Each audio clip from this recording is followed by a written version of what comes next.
नमस्कार, इन खबर में आपका स्वागत है। सूरत की कोर्ट द्वारा कांग्रेस नेता राहुल गांधी को मोदी सरनेम पर टिप्पणी विवाद में फैसला सुनाने और सजा देने के बाद उनकी संसद की सदस्यता चली गई। इससे पहले सीबीआई ईडी की कार्रवाई को लेकर के विपक्ष हंगामा करता रहा और लंदन में उन्होंने विवाद दिया था, उसको लेकर के माफ़ी की मांग होती रही। बहुत सारे मुद्दे जब इकट्ठे हो गए तो विपक्ष एक मंच पर आ गया और मोदी सरकार व बीजेपी सरकार को घेरने में लग गया। इसी बीच में देश के गृह मंत्री अमित शाह का एक बहुत ही महत्वपूर्ण बयान आया है। वो एक टीवी चैनल के कार्यक्रम में गए थे, वहाँ पे उन्होंने साक्षात्कार के दौरान कहा कि सीबीआई ने उन पर भी दबाव डाला था तत्कालीन मुख्यमंत्री नरेंद्र मोदी को फंसाने के लिए। ये बात और कोई कहे और देश का गृह मंत्री कहे, दोनों में बड़ा अंतर है।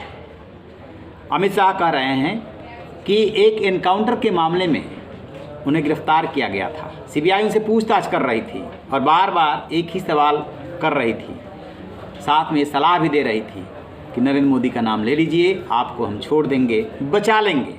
अक्सर जांच एजेंसी पे ये आरोप लगता है कि वो ऐसा करती है। अभी मनीष सिसोदिया का जब मामला आया था, उनकी भी सीबीआई और ईडी जांच कर रही है, तो ये उन्होंने कोर्ट में कहा था कि मुझे प्रताड़ित किया जा रहा है, मानसिक रूप से प्रताड़ित किया जा रहा है, व्यवहार बेशक अच्छा हो लेकिन मानसिक रूप से प्रताड़ित किया जा रहा है। कोर्ट ने पूछा वो कैसे?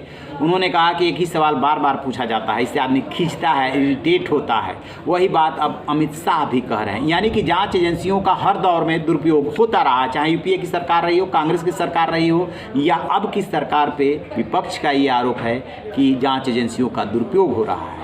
पीएम मोदी अभी बीजेपी के कार्यालय में थे, विस्तार हुआ था, लोकार्पण करने गए थे। वहाँ पे उन्होंने कहा कि भ्रष्टाचारियों के खिलाफ कार्रवाई हो रही है, तो सभी एक मंच पे आ रहे हैं।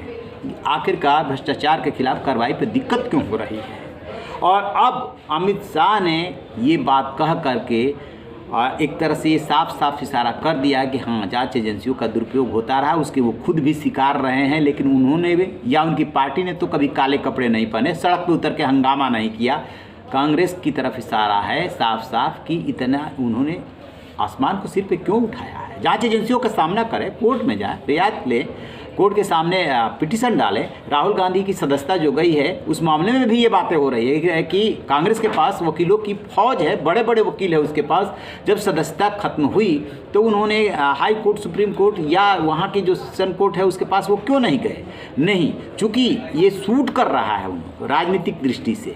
2024 का चुनाव सामने है, इसलिए इस मामले को तूल दिया जा रहा है, इमोशन से जोड़ा जा रहा है, लोगों की सहानुभूति हासिल करने की कोशिश हो रही है। बहरहाल अमित शाह ने जो कुछ भी कहा है वो बहुत ही महत्वपूर्ण है। वो देश के गृह मंत्री हैं और उन्होंने ये जो बताया है एक्सपीरियंस, वो काफ़ी मायने रखता है। आपको बता दें कि पीएम मोदी के खिलाफ उसी मामले में एक एसआईटी भी बनी थी। सुप्रीम कोर्ट में एसआईटी ने जो जांच की थी, सुप्रीम कोर्ट में जो रिपोर्ट पेश की थी, उसमें कुछ नहीं मिला था और पीएम मोदी, तत्कालीन मुख्यमंत्री मोदी के खिलाफ कोई कार्रवाई नहीं हो पाई थी। लेकिन अमित शाह तो बहुत दिनों तक जेल में भी रहे और वही अपना वो अनुभव सुना रहे थे। अब देखते हैं कि इस पे जो है विपक्ष लोग किस तरीके से रिएक्ट करते हैं। सोशल मीडिया का दौर है, बहुत जल्दी रिएक्शन आता है।